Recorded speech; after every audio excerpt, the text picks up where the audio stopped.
చంద్రబాబు పరిపాలన అసలు బాగోలేదండి. జగన్మోహన్ రెడ్డి ఉన్నప్పుడే ప్రతి పథకం ఇంటికి వచ్చి మరి సచివాలయం వాలంటీర్ ప్రతి ఒక్కరు ఇంటికి వచ్చి మరి ప్రతిదీ తీసుకెళ్లారు. ఇప్పుడు ఏంటంటే ప్రతిదానికి సచివాలయంకి వెళ్ళాలా, సచివాలయంలో ఆధార్ కార్డులు అడుగుతున్నారు, రేషన్ కార్డులు అడుగుతున్నారు. దానికి అది పట్టుకెళ్తే మళ్ళీ ఒరిజినల్ తీయండి, జిరాక్స్లు అక్కర్లేదు అంటున్నారు.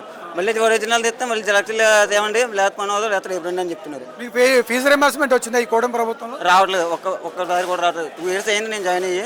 2 years సెకండ్ ఇయర్ కంప్లీట్ అవుతుంది. ఏది బీటెక్? బీటెక్. ఫీజు ఏమైనా రూపాయి కూడా పడలేదు. ఫీజు రింబర్స్మెంట్ అసలు పడలేదు. జగన్మోహన్ రెడ్డి ఉన్నప్పుడు నేను డిప్లొమా చేశాను, ప్రతి ఒక్క ఫీజు రింబర్స్మెంట్ కూడా పడ్డది. ఇప్పుడు మీకు స్కాలర్షిప్లు కానీ అమ్మఒడి కానీ, అమ్మఒడి వేసారు కదా, ఎంతమంది పిల్లలు ఉంటే అంతమందికి వేసే అమౌంట్ 15,000 అన్నారు, వేసారు. కాబట్టి అందులో మళ్ళీ 3,000 తగ్గించారు కదా, ఎన్నికి తగ్గించారు? 3,000 తగ్గించారు. 3,000 అంటే క్లాస్ రూమ్లు క్లీనింగ్ అని, వాష్రూమ్స్ క్లీనింగ్ అని చెప్పారు. జగన్మోహన్ రెడ్డి ఉన్నప్పుడు కూడా అదే కదా చేశారు. కాబట్టి జగన్మోహన్ రెడ్డి 12,000 ఇస్తున్నాడు, 13,000 ఇస్తున్నాడు, ఉన్న డబ్బులు అని దోచేస్తున్నాడు అని చెప్పారు. ఏనేది జగన్మోహన్ రెడ్డి పెట్టిన పథకం కూడా అదే, వీళ్ళు పెట్టిన పథకం కూడా అదే.